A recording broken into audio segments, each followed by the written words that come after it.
বন্ধুরা, কেমন আছো? আশা করি ভালো আছো। তোমাদের আশীর্বাদে আমি ভালো আছি। কালকে বলেছিলাম যে আমার মেয়ের মুখে ঘা হয়ে গেছে, তো হোমিওপ্যাথি ডাক্তারের কাছে নিয়ে গেছিলাম। তারপরে রাত্রে আবার ব্যথা করছে, কাঁদছে খুবই। তার জন্য সকাল সকাল আজ বেরিয়ে পড়লাম হোমিওপ্যাথি ডাক্তার দেখাতে।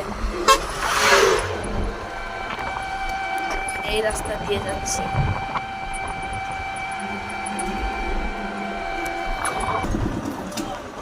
আমাদের বাড়ি থেকে ওই কী বলে যেখানে ডাক্তার দেখাচ্ছি 10 কিলোমিটার হবে যাচ্ছি। আরও একটু আছে, কিছুক্ষণের মধ্যে পৌঁছে যাবে। ওখানে গিয়ে আবার স্লিপ করতে হবে। চলে আসলাম আরও একটু, পৌঁছাই গেলাম। এখন স্লিপ করতে হবে, এখানে স্লিপ হবে। চলে আসলাম, এখানে স্লিপ হবে। এই ঘরটাতে ডাক্তার বসবে। স্লিপটা করা হয়নি এখনও, করব তারপরে দেখাতে। আমার মেয়ে কিছু খাচ্ছে না, মুখটা একদম শুকিয়ে গেছে।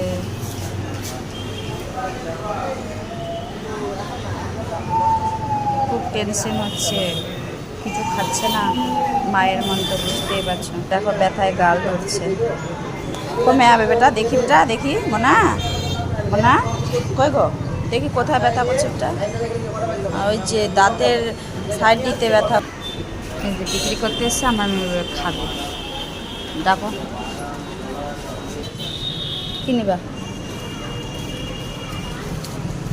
কত ছিল দিব বেটা?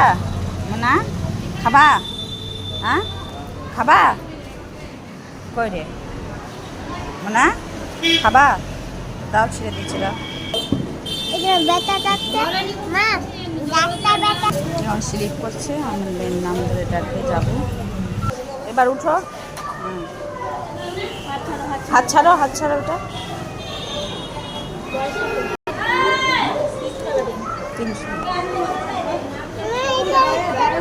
চলো ওদিকে। বন্ধুরা, স্লিপ করা হয়ে গেল, এতটুকু শেয়ার করলাম।